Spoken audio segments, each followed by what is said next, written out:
I would like now then to go directly into our lecture, The Infinite Way, which we give in the Ascended Master's love and name. I would like to open it with a reading of Longfellow's Prometheus. It's called Prometheus, or the Poet's Forethought. Of Prometheus, how undaunted, on Olympus' shining bastions, his audacious foot he planted. Myths are told and songs are chanted, full of promptings and suggestions. Beautiful is the tradition of that flight through heavenly portals, the old classic superstition of the theft and the transmission of the fire of the immortals.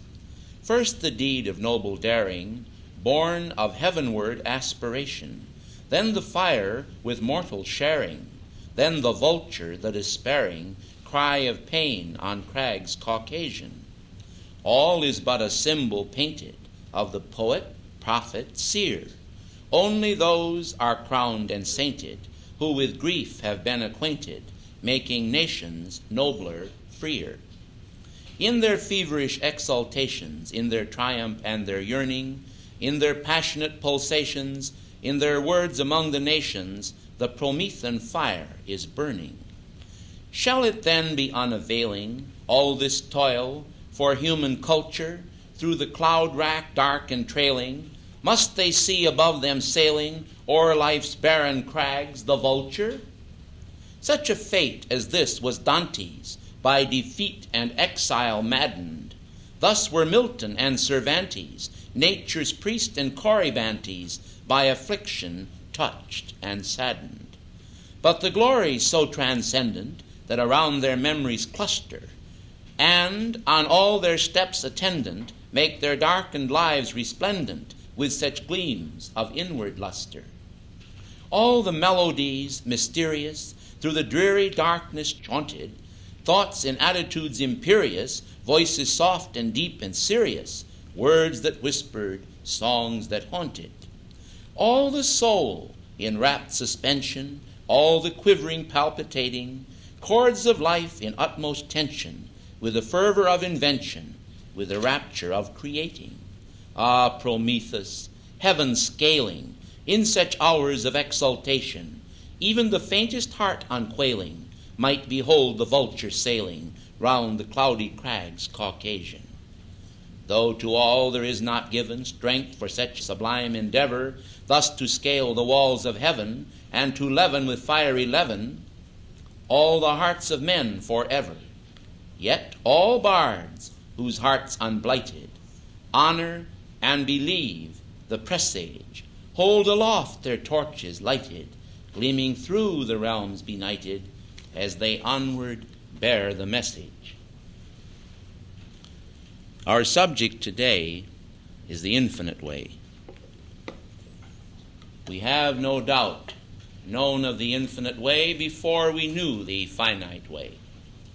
We have no doubt partaken of immortality long before we partook of mortality.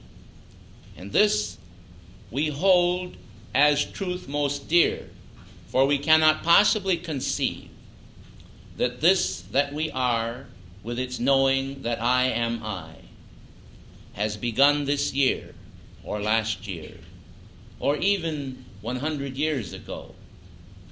For the wisdom that touches our being, the sound of the immortal consciousness echoing down the corridors of our whole life, speaks to us not of a short span, but of eternity.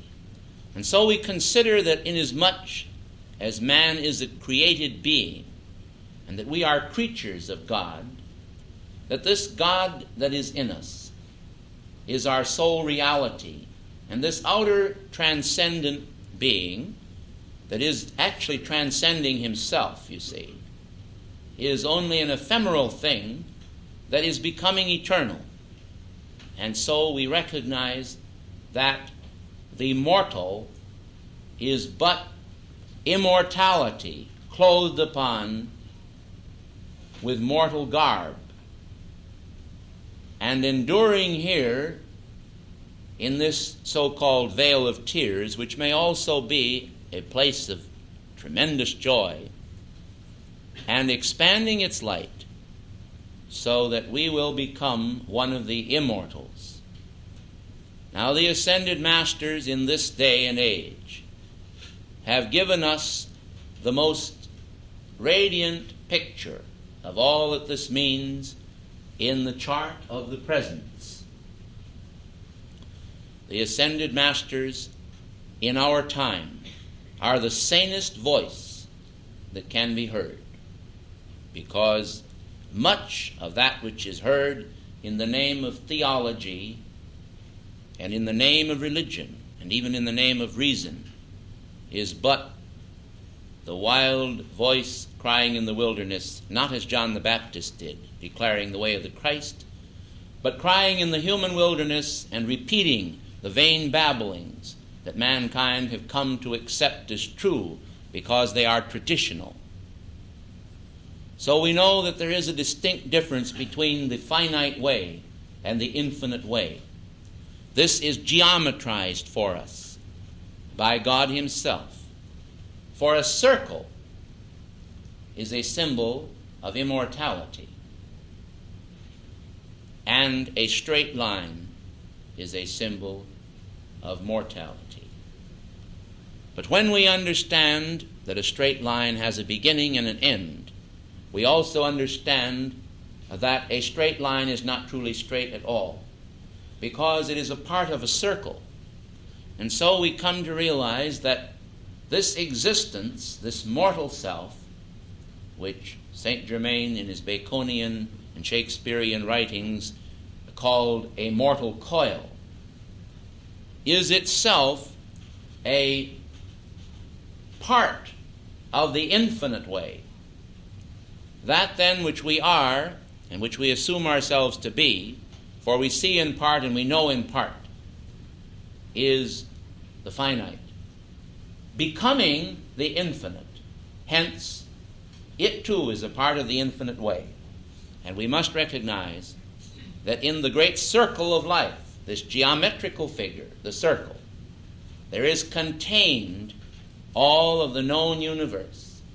Without the circle, there is contained the unknown, because we could not know anything that would not be within the circle of man's knowing and being. We can only know that which is within ourselves. We cannot know that which is without ourselves. And we ourselves are not limited to the tiny circle that is our immediate aura. This is only a part of ourself. It is the finite self. And so we must recognize that man comprises a series of circles or emanations. And when we come to understand this in greater depth, we will know that the outer periphery is the center, and the center is the outer periphery. Now, at first, this seems to be a strange statement, and I do not intend to explain it because it is concerned with a certain revelation that has to come to each individual themselves, or they will not really appreciate it. And it is not our intention to bring out something for purposes of dispute and into the banality of human argument. However, for those open-minded individuals, and I feel that most all of you are, in fact, I choose to think that all of you are, I feel that the infinite God, in all of His great love, has placed us all within a great sphere. In other words, this entire universe is as though it were actually enfolded within a great sun. And everything that is happening in time and space is occurring within this sphere. The sphere is very vast. It may even have the power to expand itself or to contract itself. But I feel certain that there must be a place. There cannot be no place in existence. There must be some place. And therefore this place must be a great sphere, because most of the orbs. The planets and the starry systems are circular. The earth itself has taken a circular shape. And I feel that this shell on the inside is very much like a mother's womb, and we will call it the womb of creation. If you have ever witnessed the birth of a child, you will appreciate that the child is enveloped in a very wonderful protective coat, as it were, which is delivered after the birth of the child into manifestation. This particularly wonderful envelope is an amazing thing in itself, because it has a series of veins and arteries that carry the blood all around it, and they come out as in rays like the sun, the most perfect thing that you have ever seen in your life. Just absolutely perfect and wonderful to behold. Now I feel certain that the finite side of life derives its nourishment from the infinite side of life, and that the nourishment comes through a series of rays that pour out and sustain the life action of all of the planets and systems of worlds, just as the blood in our veins flows through from the heart, so the actual radiance of the universe pours through the universe by these light rays. This, of course, is supported by our understanding of the mighty I Am Presence as we see it in the chart, because we notice the causal body is circular, but it is not flat. Now, this is something that a lot of people don't realize when they look at a chart. Man could not very well convey an orange on a chart or on a piece of paper without making it flat. So he has to create an illusion, as the artists in this room know, and there's quite a few of them, and I don't know how to describe it as they do, but they create some sort of an illusion on the flat paper that makes it look as if you could reach out and take the orange right off of the paper. Some of them look good enough to eat. But the same is true of the chart. There's a certain illusion created here, but it is not clear enough, and I don't think anyone can in our time create one clear enough that would actually show how that each of these color rings is a sphere. It's not a flat band. It's a complete sphere. You understand what I mean, don't you? Most of you get this picture. It's as though you had a marble, and then you put something around it completely, and then around that, and around that, you see. It's a series of spheres, and it's electronic pulsating light. Now, from the presence itself, the light rays come out through the causal body, not just on a flat surface. You know what I mean. But they come out in a complete omnidirectional action, you see, and penetrate through the whole substance. The same is true of the universe, except that apparently there is a sun connection in the center of the universe, and the rays pour in from the periphery to the center and then out again from the center to the periphery. And there seems to be a double action, negative and positive polarity, we'll call it, of the rays that are flowing forth and returning all the time. Now this, of course, what I am speaking of refers to the finite manifestation. But I'm convinced that it is an infinite manifestation in the sense that the power source of all is infinite in nature. Now, some of the great philosophers that are currently studying the nature of the universe have just recently come out with a new set of circumstances. They had previously told us that the suns and systems of worlds, after so many million years, would run down in their power, and that one day the people and children of this earth could look for the sun to go out and not sustain life here, and therefore would have a group of dead worlds whirling around a dying sun. Now they have shifted. First, they went into the concept of an expanding universe. They decided that the universe was like a child's balloon, and that it was continually, as if you put more air in the balloon, you'd keep expanding the size or the diameter of the balloon, you see, of the sphere. And that would make one star a little farther from another after a certain period of time. It would also alter the curvature of space within the sphere, you see. Now, of course, they've come out with this new concept, and they admit that there must be some means of refueling the stars, you see. And it's a rather interesting concept that they have come out with.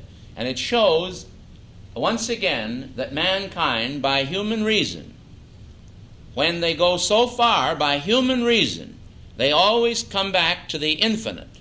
They have tried to engineer God out of existence. They've tried to prove that God is just a happenstance, that a certain chemicals came forth, and as they bumped up against each other and exploded, that it created everything that has ever happened.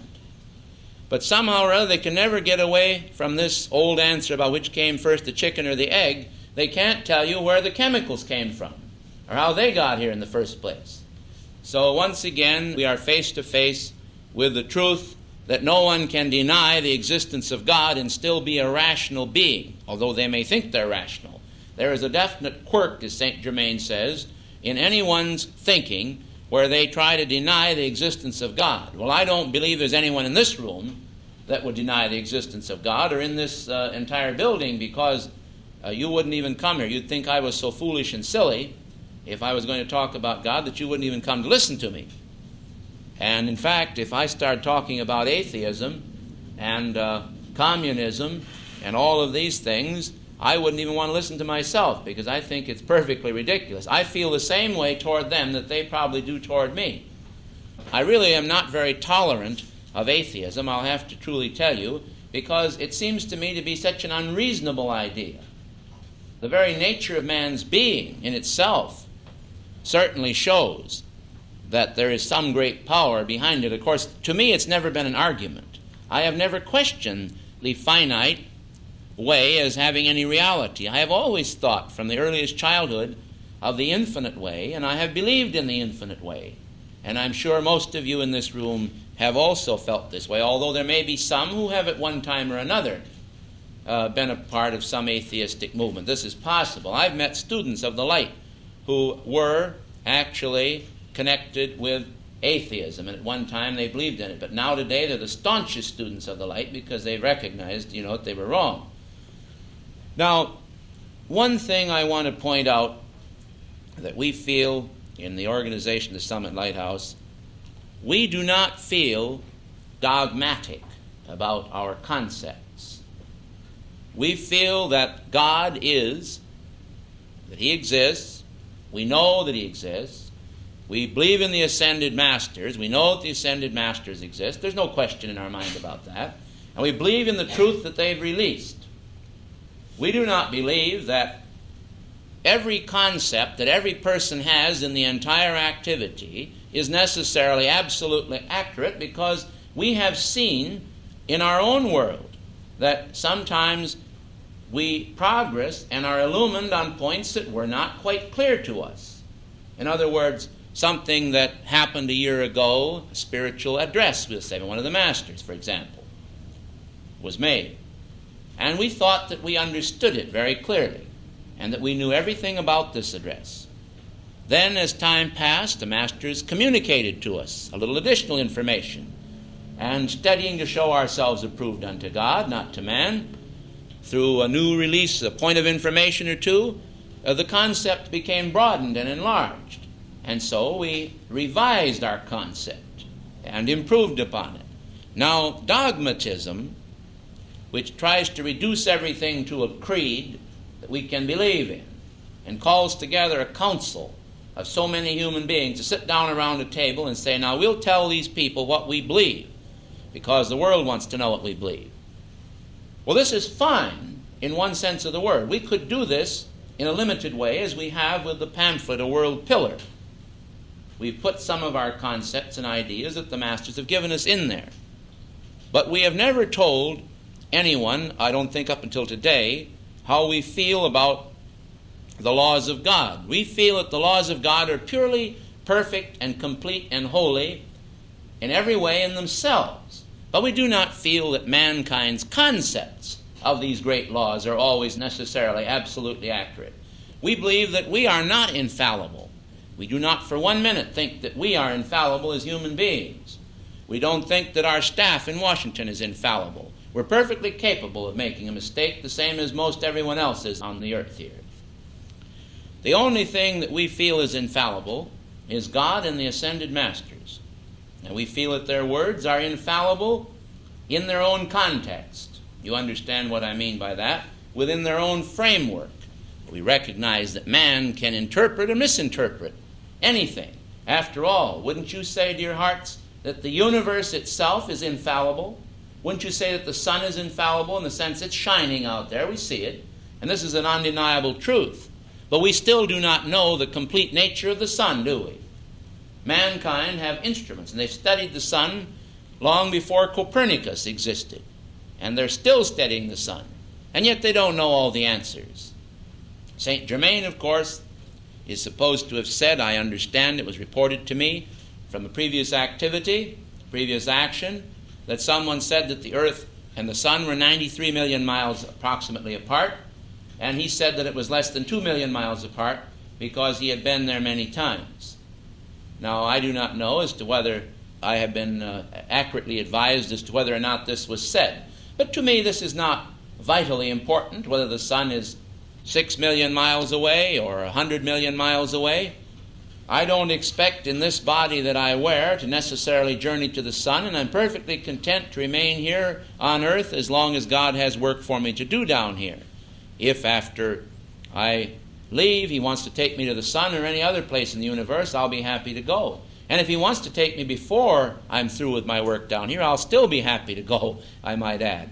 But I'm not anxious to go out of any idle curiosity or anything like that. I feel that our work here is a very practical work, and I think this is one of the things that we must fix in our consciousness. That's why I spoke in a sort of a roundabout way to show you and illustrate a certain theory to you at the very beginning of this talk on the infinite way, because the rather nebulous statements I made on theory could be discussed for years. One could start discussing the pros and cons of theory.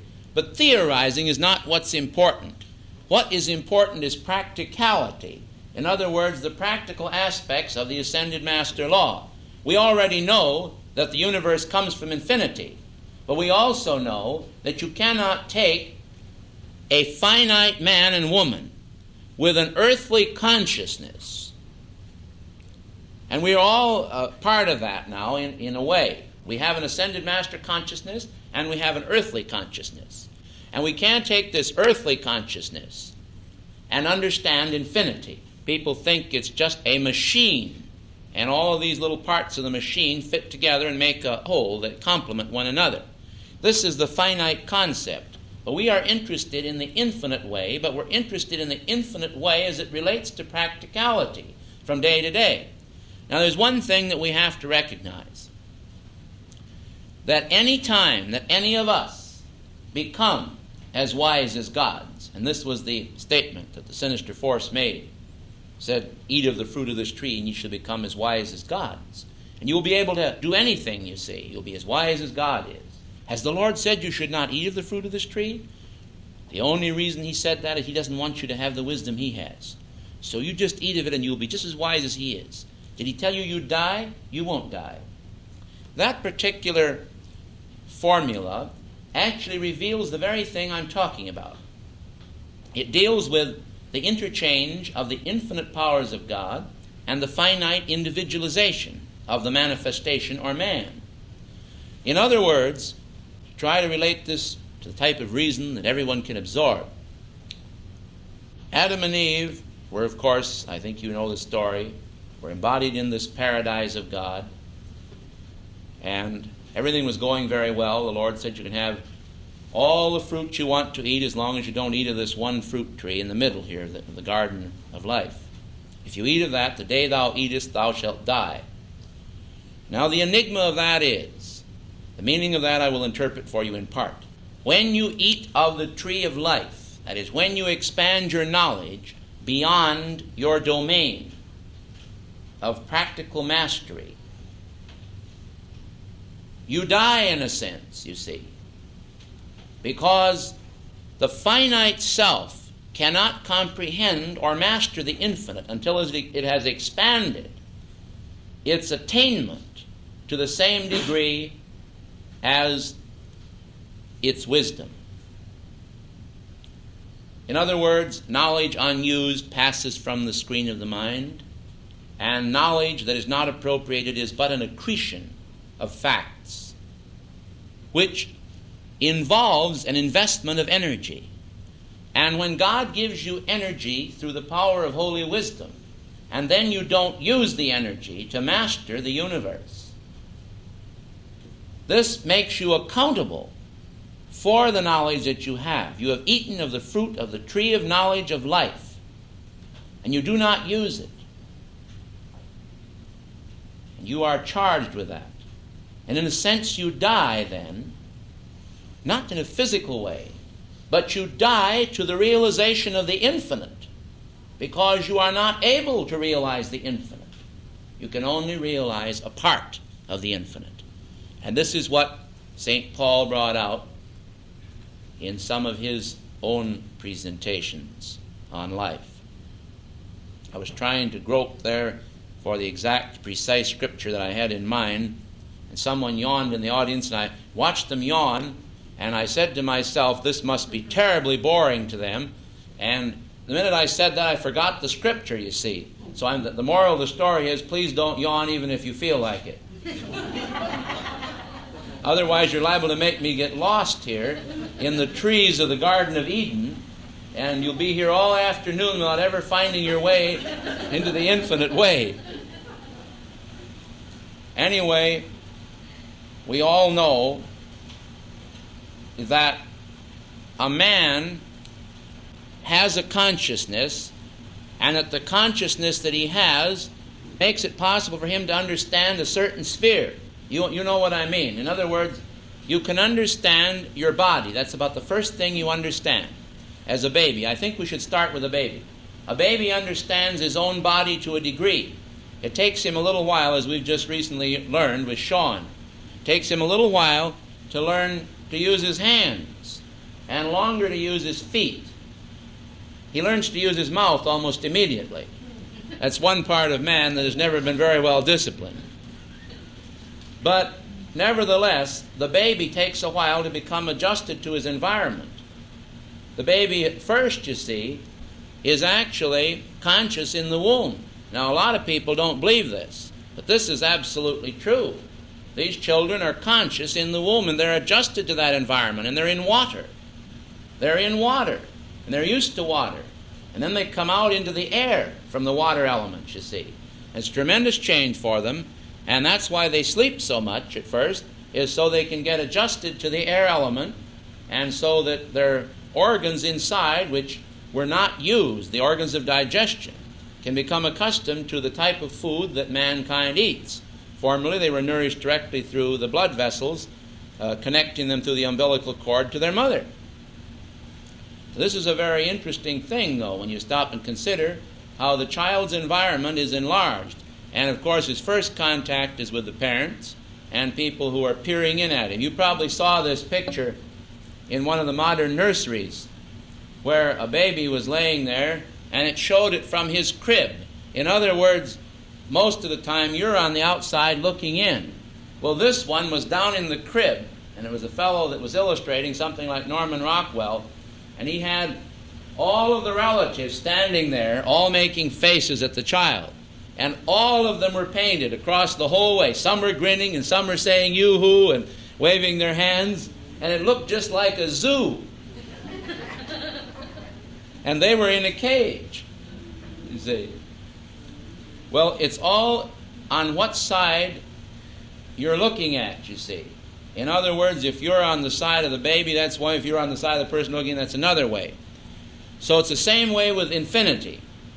When you have attained a certain state of consciousness, you can understand the lesser consciousness, but the lesser cannot necessarily understand yours.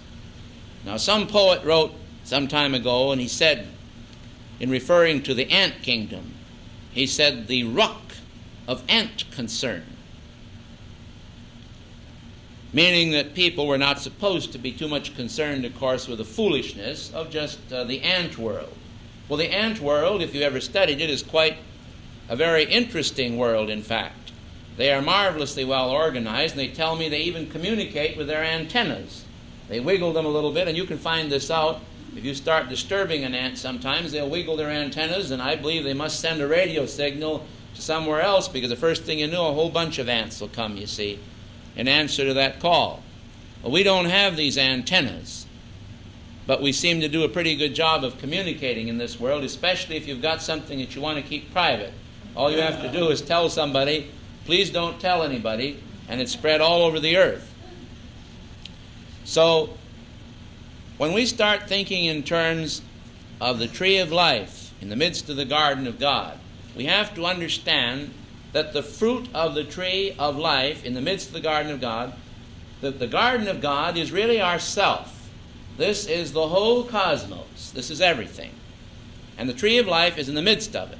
And if we try to probe all knowledge long before we have developed the capacities to work with that knowledge, we are not actually going to make the type of progress that we can make if we will be satisfied to go to the masters and to our presence and ask the presence to give us dominion over the finite world.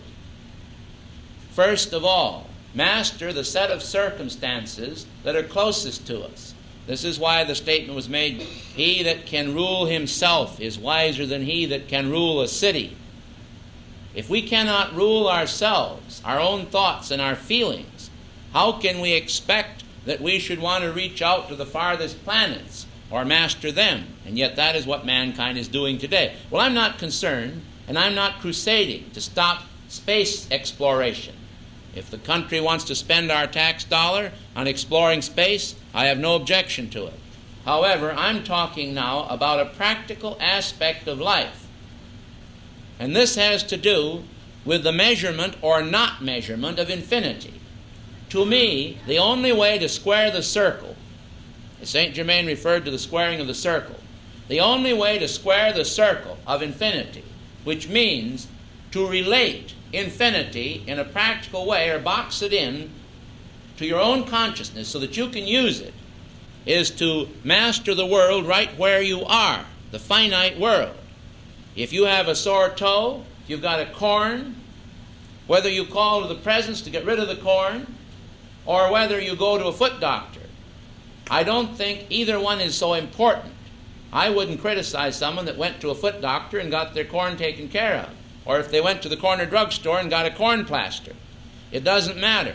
If that corn is keeping you from enjoying life, that's keeping you from doing your decrees, it's keeping you from serving the masters, or it's causing you to have an unsweetened disposition so that you're not a pleasant person to live around, then I would get rid of the corn. And I think that corn is just as important as Copernicus or as Andromeda from your standpoint. And so the infinite must be related in order to live to the circle that we can comprehend. And we must master the sphere where we are, and then the Lord will say to us, and that's our God presence, will say to us, come up higher, thou hast been faithful in a few things, I will make thee ruler over many things. I think one of the reasons why we have so much trouble in this world is because mankind is curious about many things, for they simply desire to know many things in order that they will be thought wise in some cases. In other cases, they just enjoy learning new things. Well, there's nothing wrong with this. I don't object to people learning new things if they don't get lost in the forest till the point they can't see the forest for the trees. In other words, I knew a woman that I'm going to tell you about. This woman lived in the Midwest part of the United States. And if I recall correctly, when I met her, she was associated with the Seventh-day Baptist movement, whatever that is. And I was, at that time, connected with the Orthodox Church, and I was teaching a Sunday school class. So she read my name on the mailbox, and she said, prophet. She said, I have been told to go to a prophet and that he would help me, and you are the prophet. So she came to my Sunday school class and brought all of her children, the whole motley crew of them, and there were many of them. And they all sat there, and her husband. And he was twice as odd as she was, but he didn't talk, and she did. So that made it a little bit easier. She'd turn to him and she'd say, Archie, you do this, and Archie did it. Because he was a little puppet, and she pulled all the strings on him, you see.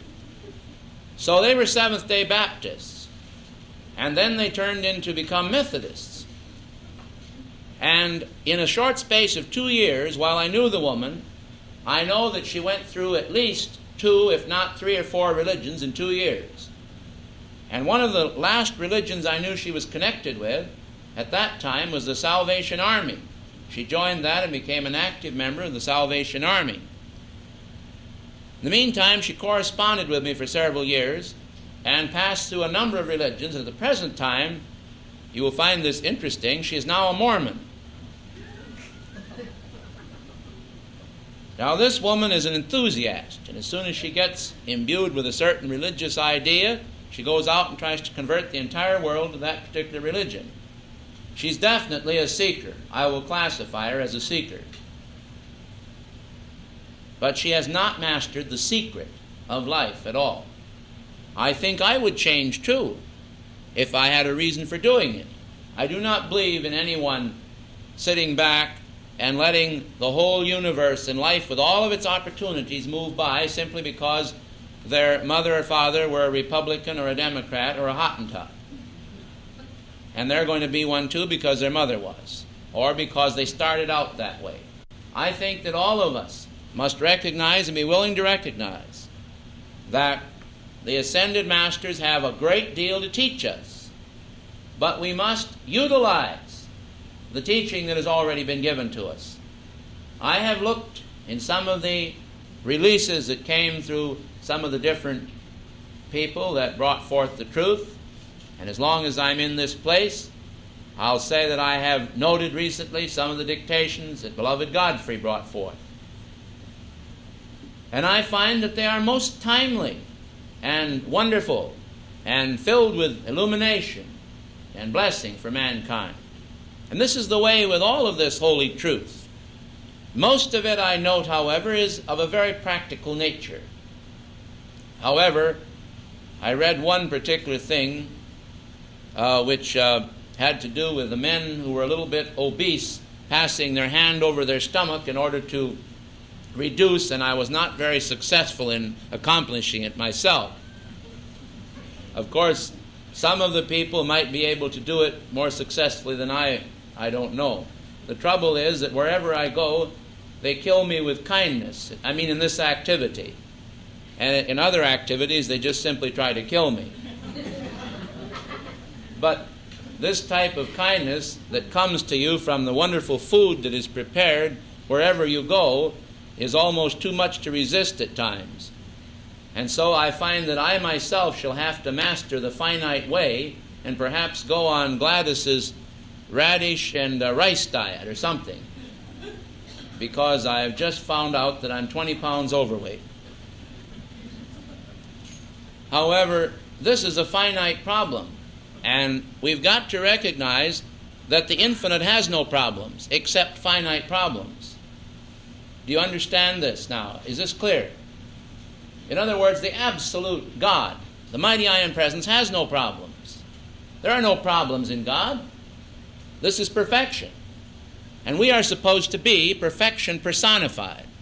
And our finite self is supposed to be the infinite self. Somebody say something. Maybe it was one of the elementals out there by the door.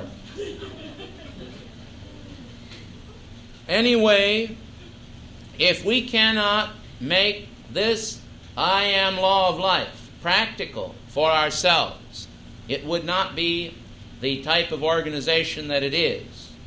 The law of life that we receive from the Ascended Masters keeps us happy because it shows us how to master our human creation. Now, I know very well And there's no one going to fool me on this, thank God. And mighty I am present, see that this is done. Because I don't want to say this in the human.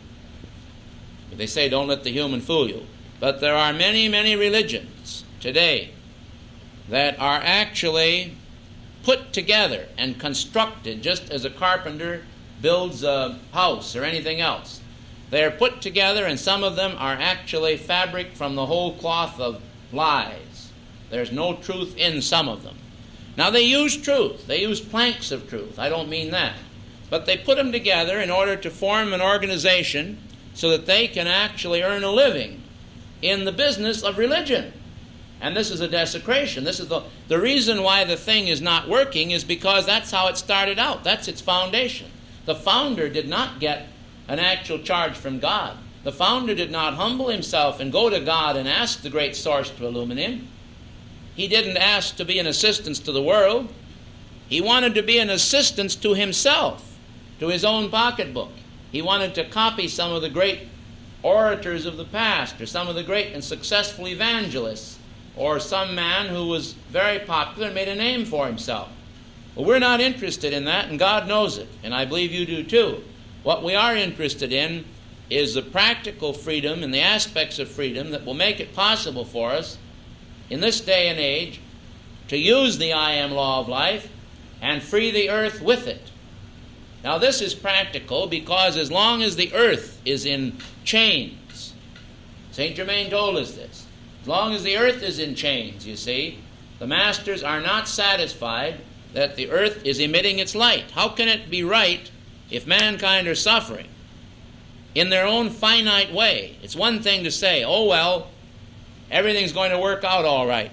One of our staff members was talking this afternoon with a lady who claims she has divine revelations from God. And she's absolutely inflexible and infallible. She says that everything that she has revealed to her from God is true, and it cannot possibly be wrong. It's infallible. Well, I love these infallible people. They're wonderful people. You can never make them see anything unless they see it first. And that's the truth.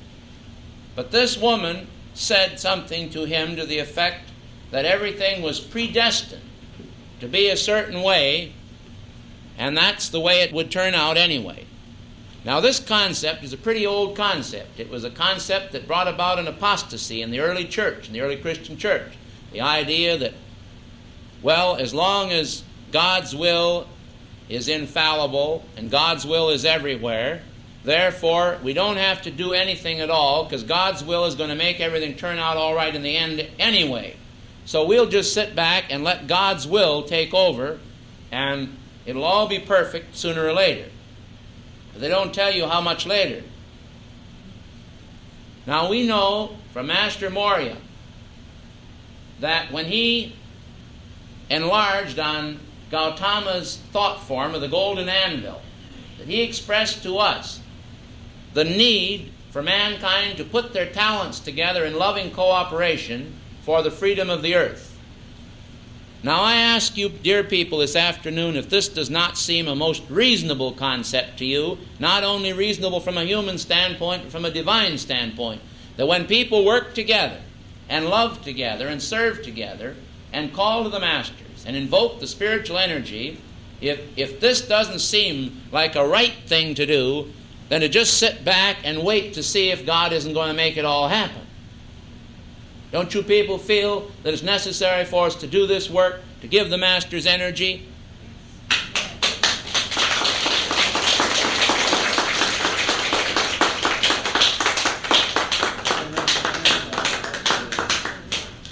Thank you, thank you, thank you. Well, I'm glad to hear it. I won't be like the man who said, well, I knew it all anyway, because some of you have poker faces, and some of you have faces that I can read like a book, you know. And I always pray every time I come to one of these classes, and I say, Lord, give me more faces that I can read like a book. Because, you see, you get just a little bit uncomfortable sometimes if you wonder if you're getting anywhere, if you're getting the idea across, or what's happening. But be that as it may, the most important thing for us to remember, all of us, is that though the infinite be all around us, we ourselves are not yet the infinite except in the God flame within our heart.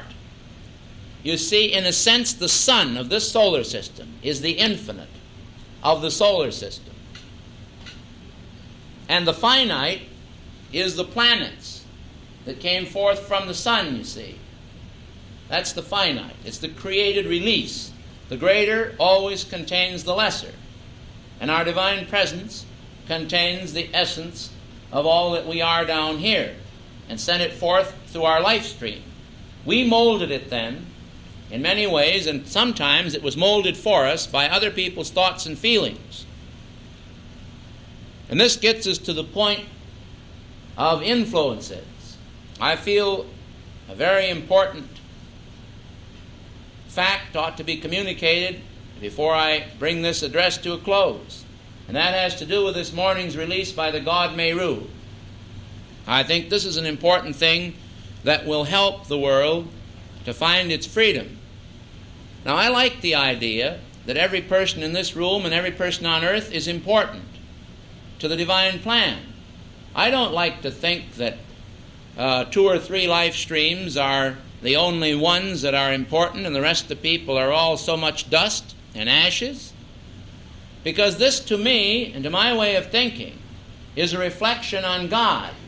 And I can't stand to have people reflect on God with such a concept. Because God is not one who sits up here and plays favoritism.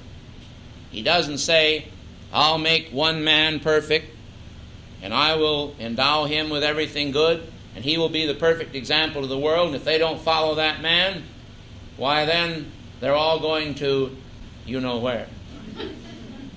I don't want to say it. But anyway,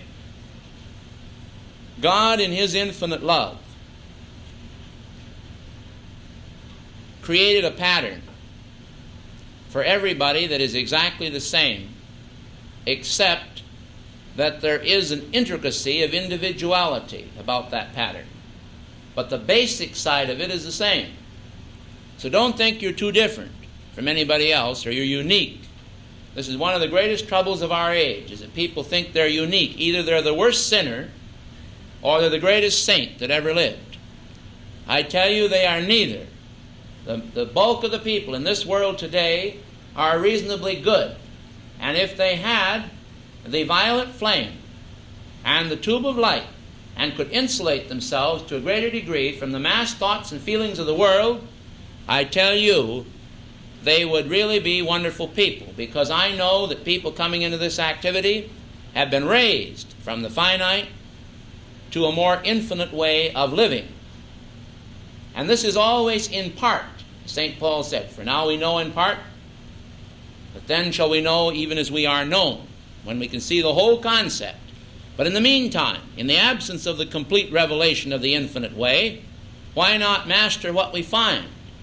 Speaking of the Mormons, when the Mormons came into Utah, and I'm not a Mormon and probably never will be one, when the Mormons came into Utah, they had a magnificent eye picture of opportunity, and they made the most of it in the desert, and they colonized the desert in such a way as to draw its mineral wealth and every other wealth that they could get out of the desert.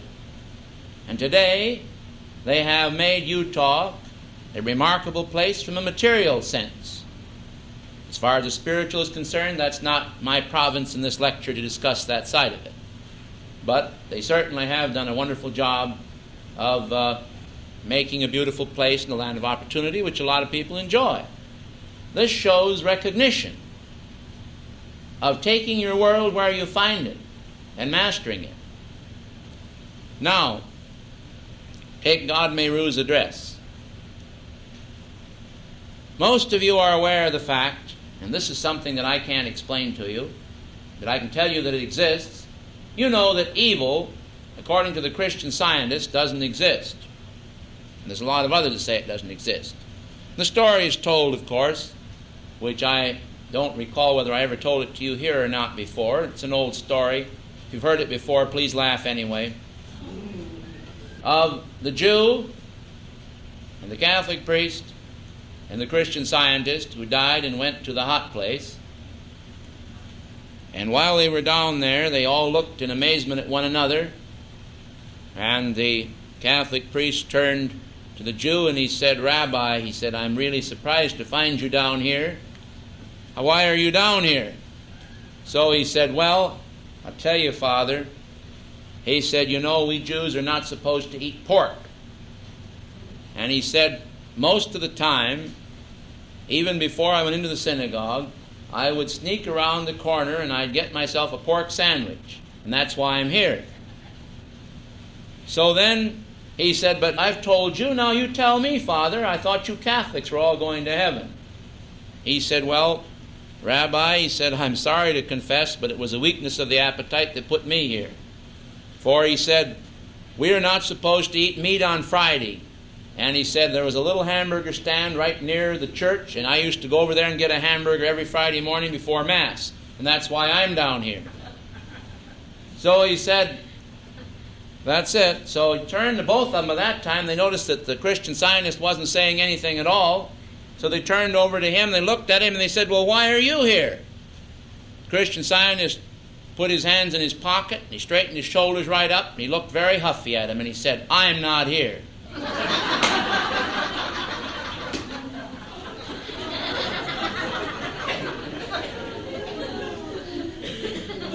Well, I want to tell you people that evil does exist, but it doesn't exist in God. Now, this is the whole thing that you've got to get through your consciousness. That evil exists in the finite. It's in the little line that's a part of the infinite circle. It isn't really a part of the circle at all, really. It's the part that's disconnected, as it were. It's in the finite way. But it doesn't exist in the infinite way. But evil does exist for what it is.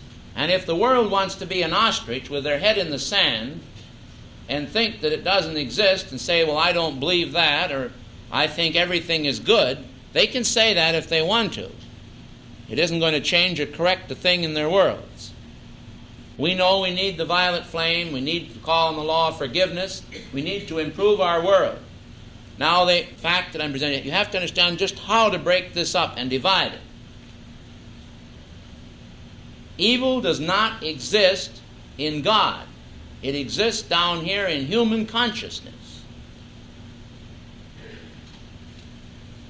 And it exists in the psychic realm. Now, what is a psychic realm? Psychic realm, we refer to a person as having a psyche. And this is a soul. Now, there's a difference between a soul and a spirit. God breathed into man's nostrils the breath of life. The spirit that he breathed in is the spirit of man, but the soul of man is that which came into manifestation. And he became a living soul, you see. Now, a soul begins to have consciousness, as the baby does. And then the soul has experiences. And it is the experiences of the soul that make up the differences in people. And that is why we are all different. Some of us were on Atlantis. Some of us were on Lemuria. Some of us came from other systems of worlds, entirely apart from this one.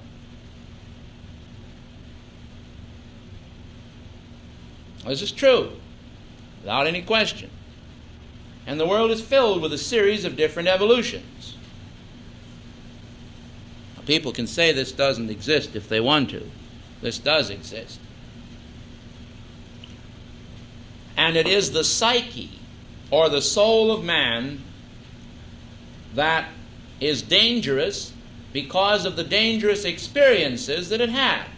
Now, for example, long ago, before the great Karmic board had passed a law which controlled the genes and the chromosomes within the male sperm as well as the female counterpart, from which, through a generic process, a child is born,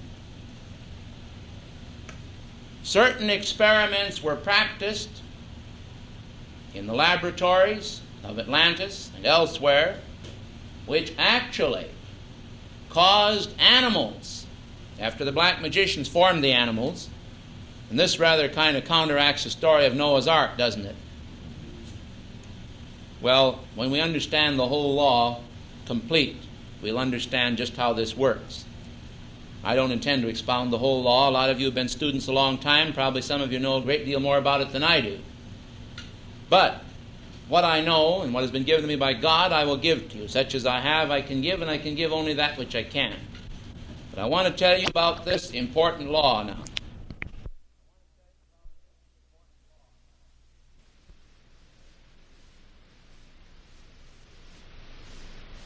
Decided that they would create a subhuman race of people. And that this subhuman race would be slaves to mankind to do their bidding. They were not satisfied, and this is the reasoning that the black magicians used. They reasoned that animal life with its intelligence, which was not then as greatly developed as it is today, was not intelligent enough to serve the needs of man the way they wanted it done.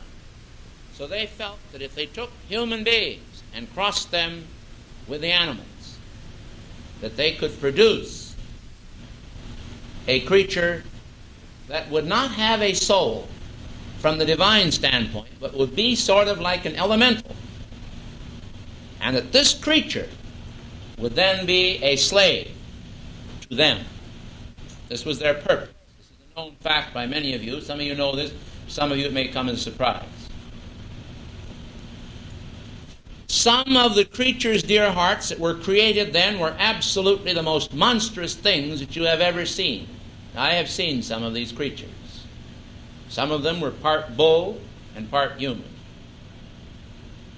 Some of these creatures looked like a woman, the upper half of the body, long, beautiful hair, and the bottom part was like a cow. And they ran on the earth. And this is true.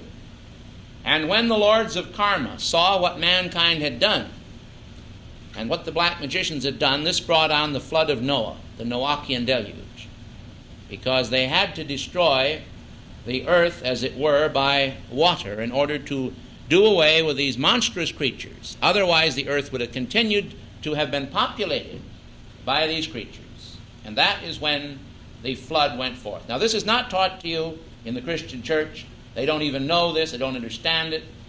And they would probably laugh at it. But it is true, and it is preserved in some of the woodcuts and ancient books that have pictures of this very action that I'm talking about. Now then comes the Karmic board. The Karmic board, after the flood, said, never again must this happen. Let us determine to establish the rainbow rays over mankind. Now, the rainbow rays is spelled two ways, R-A-Y-S and R-A-I-S-E. Because this arch of triumph, which is the rainbow, with the seven primal colors of the seven rays, dividing mankind into their propensities, and then taking them through the cycles of the whole rainbow rays in various embodiments, would give them the well-rounded complement of light that would enable them to master their world to a greater measure. But when they established the rainbow rays, the Karmic board issued a fiat that went like this: and henceforward forever, every seed shall bear after his kind. And this fiat stopped the action of breeding human beings with animal life. And today it is impossible. They cannot do it. Now, this was the finite way. And as has been said, with God nothing is impossible. But as God has said, let us go down now and examine the creation which we have made. For it seems that every imagination of man's heart is to do evil continually. Therefore, let us divide mankind and separate them into the four corners of the earth. For we behold that they all utter one speech. And so with the Tower of Babel episode, the angelic beings came down and confused the minds of men so that their ears would hear a different speech. And it was done in a very similar pattern to the rainbow rays. It divided up the vibratory action of speech by touching the speech center and the hearing center in the brain. And this caused mankind to divide, and those that could understand one another went into one part of the country or the world, and those that could not understand another, they separated, you see. This was done. This shows the intervention of heaven through an established hierarchy, mind you, of very wise and intelligent beings, ascended beings, masters of light, who, although they have all of God's perfection, are not permitted by cosmic law to come down here and change the world, only in special cases. And that's when things get so out of hand that it would mean utter destruction of the planet. You've heard people say, if there's a God in heaven, why does he permit this thing to exist? Well, now you have the answer right here, very plain before you. It's because we have free will, and it's because they are not permitted to interfere until such a time as someone down here calls for interference, asks for it. That's why calls are important. Now, I cited these examples to you for a reason, because these frightful monstrosities, which were abolished from the earth by the Noachian flood, exist now only in the Akashic records. And they have been subdued there so that they are very faint hieroglyphs. I mean, they are not as bold and pronounced. They're like a faded parchment, because even the Karmic board does not particularly desire to see their preservation, but they are kept there for certain reasons to fulfill a certain cycle of the law, and ultimately they will be dissolved when the records of the planet are cleared. This is a part of the infinite way. So the infinite way is so far above man's way. He says, thy laws are above us, farther than the heaven is above the earth. And this is true. And yet, how near the Lord is to our heart down here, you see. Because that sun presence in the center of our being connects us with the great central sun. And we cannot be separate. It's a wonderful thing, isn't it? Now, getting back now to Meru, I want to bring this in too, because I was trying to present to you how the psychic activity retains some of the evil actions of the black magicians. And even though the black magicians were taken from the planet in a certain action many years ago, the tools of the black magicians remain to the present day, and these tools mature just like a child grows up. And some of them get to be pretty adept at handling energy and channeling it in such a way that they can do destructive things to mankind. In fact, they're just about as good as some of their forefathers were today. And the law permits this. When they abolished the black magicians, they didn't say that there never could be any more, because that would have stopped man's free will. If you don't believe it, you go over to New York and you check with a certain book company, I can give you the address over there, that sells books on black magic. And boy, they're selling a lot of them every year. Oodles of them. There's people all over this country that are sitting down and studying the grimoires of how to perform these nefarious activities that are not of the light. Well, if they knew what they were doing to themselves, just like a lot of the mediums that are practicing the type of thing called trumpet seances. This is a very dangerous practice, because a trumpet that they use in those seances floats in the air. And you know very well that a trumpet can't float in the air unless there's energy that makes it float in the air. And where do they get the energy to make it float? Who knows in here where the energy comes from? Where? From the sitters. That's right. They draws the energy right off from the people that are in the circle. And I have seen people in a few short years, some mediums would gradually age so rapidly it would amaze you, and then go downhill completely and perish. just through the release of too much energy. Now, when a man dies, the divine plan is not to keep that man earthbound so he can commune with his living relatives. The plan of God is to permit that soul to go right on up to the octaves of light and schools of light. And if you love your relatives the way you'd love your son or your daughter, you will want to see that relative go to school away from home and not keep them right around you all the rest of their life, tied to your apron strings. And that's exactly what these people are doing, are visiting seances and trying to contact their relatives. Sure, they love them. We all love our relatives. I love my mother. But I turned my mother loose. And I told her, I said, don't ever make any attempt to contact me after you leave this sphere. But go to God. Go to your presence. And learn what you have to learn so that when you come again, you will master your world. This is love. This is love that lets, oh, love that will not let me go. A human love will never let you go. And why does it want to hold you in chains? Human love wants to hold you in chains to satisfy its own ego. A mother that really loves her daughter will let her marry the man of her choice, even if she doesn't approve. She may advise her if she thinks it's wrong, but she certainly will let her go if she knows that she's got her mind made up. After all, she picked her choice, we hope, except in India where they sometimes marry them off at the age of 1 or 2 years to a man about 15 or 20 years older. Then they raise their wife. Because that doesn't work out too well. Raise their wife. If I'm going on too long here, I'll bring this to a close.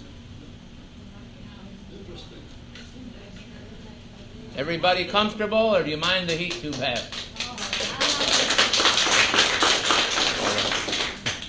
Well, I really want to do the right thing by the public. I don't want to go into this business and then keep you chained to your chairs. Anytime you want to get outside, I'll let you go. Now, what I want to do is bring in this aspect here of the psychic. I want to show you that the psychic action is bad for mankind because it's unreliable. I could tell you some stories of men and women who spent almost an entire embodiment in China, during which time they were constantly under the influence of opium. And when they died, their frame was reduced to a point of where some of them weighed as little as 40 and 50 pounds, although they were adults. That's how emaciated they were.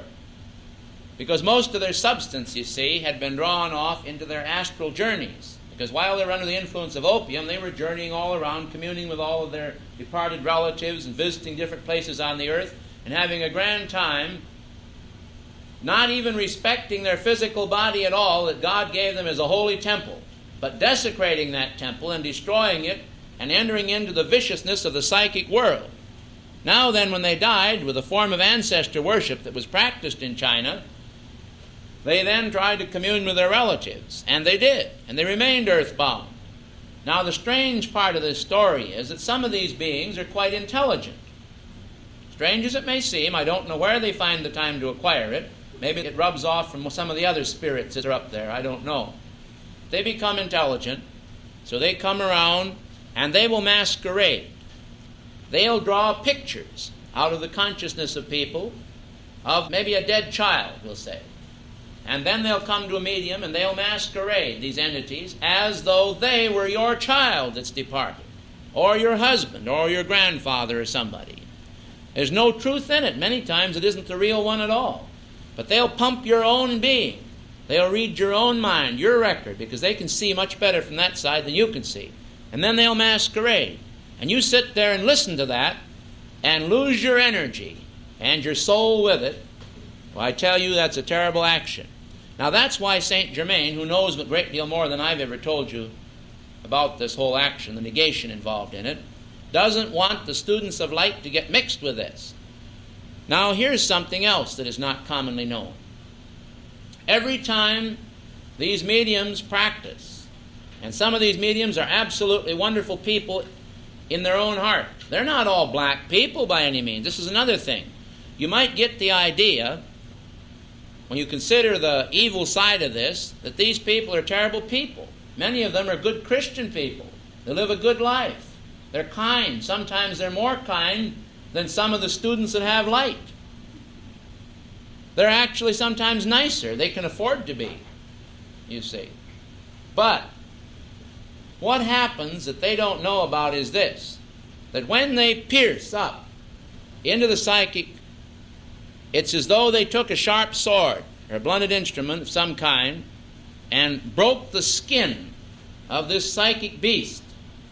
And then the lifeblood or the energy oozes out of that rupture, you see, and floods down into the world, where other individuals become the victims of that energy.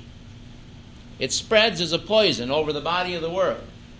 People contact that psychic substance, and it is a substance of entities. Some of this ties all the way back to Atlantis and Lemuria. Some of these old actions are so vicious that if you could see them, you would really run. And I'll tell you something. When people have delirium tremens, you know what delirium tremens are?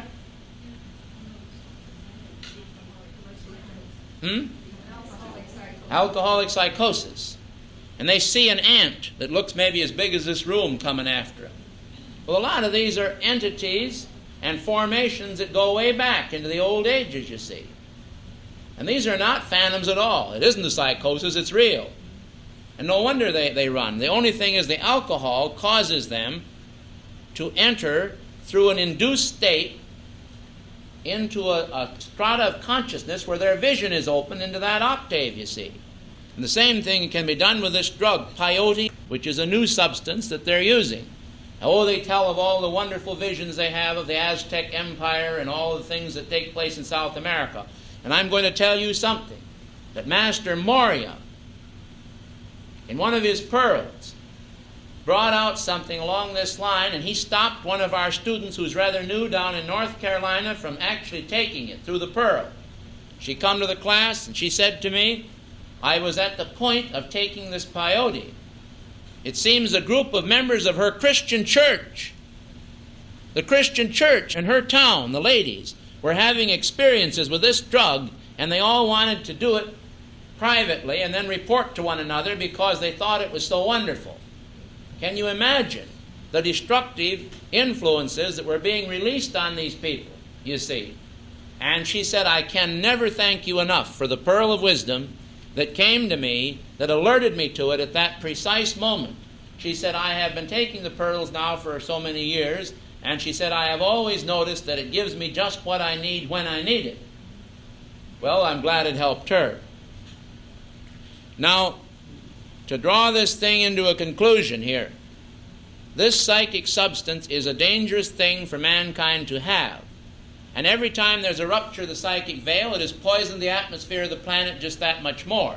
This is behind sudden rapine, sudden killing, unpremeditated murder, a tremendous amount of confusion of mind coming to people all at once, mass psychology and mob riots and things like that, hypnotism and all types of delusions. It's all based on this same thing, you see, release of psychic substance.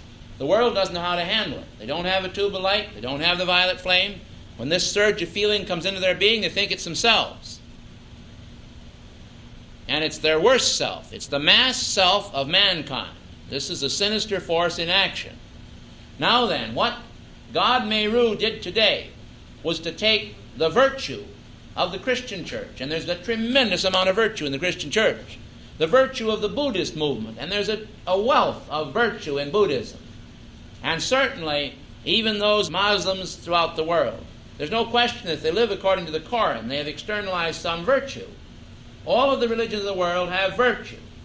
So what God Meru did today was to work through the Queen of Light, to open the great temple, the third temple in South America, and release this energy to stream forth from the old golden ages of the past in South America, so that the Queen of Light could release it and St. Germain could use it in order to help free the earth.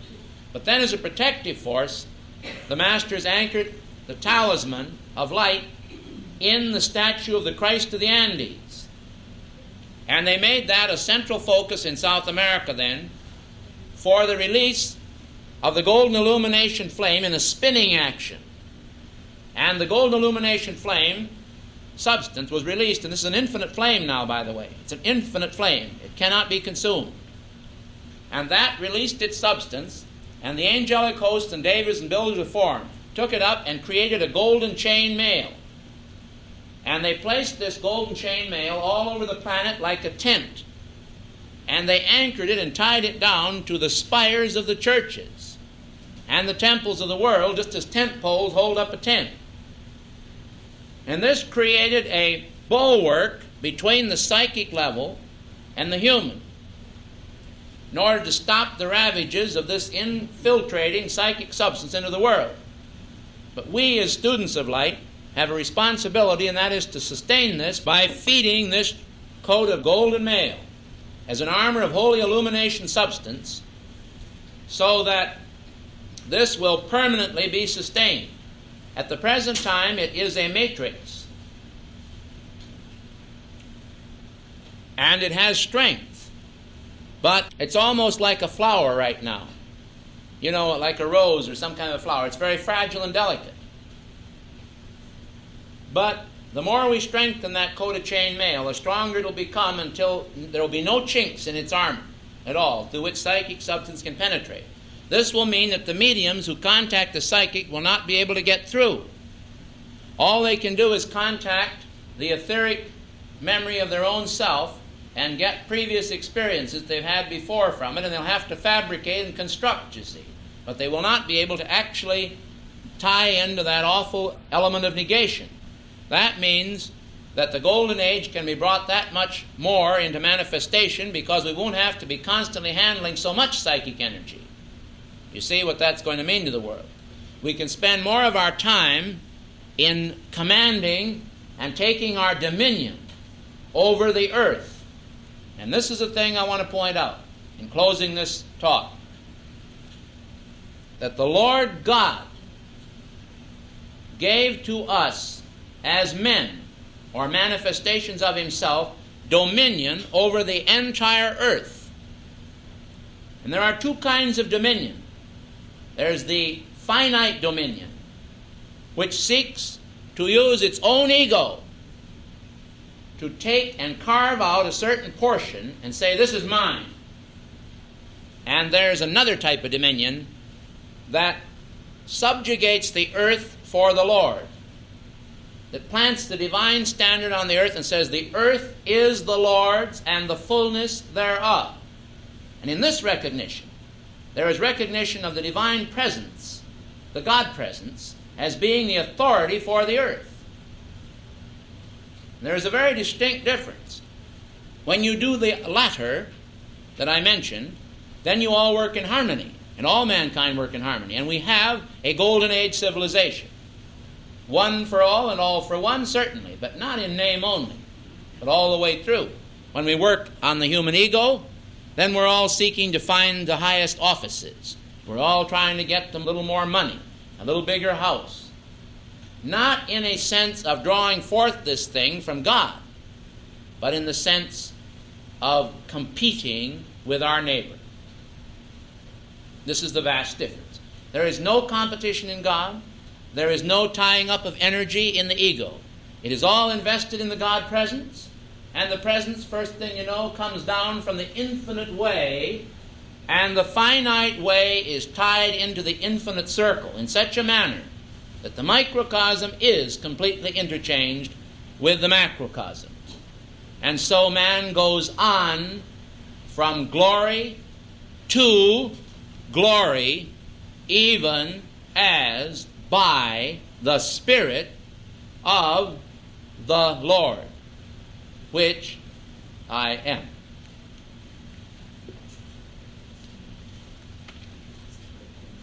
Finale.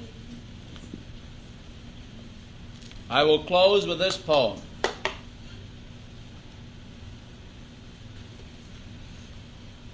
The student cried, when he had finished, now applaud, as Roman actors used to say at the conclusion of a play, and rose and spread his hands abroad, and smiling bowed from side to side, as one who bears the palm away.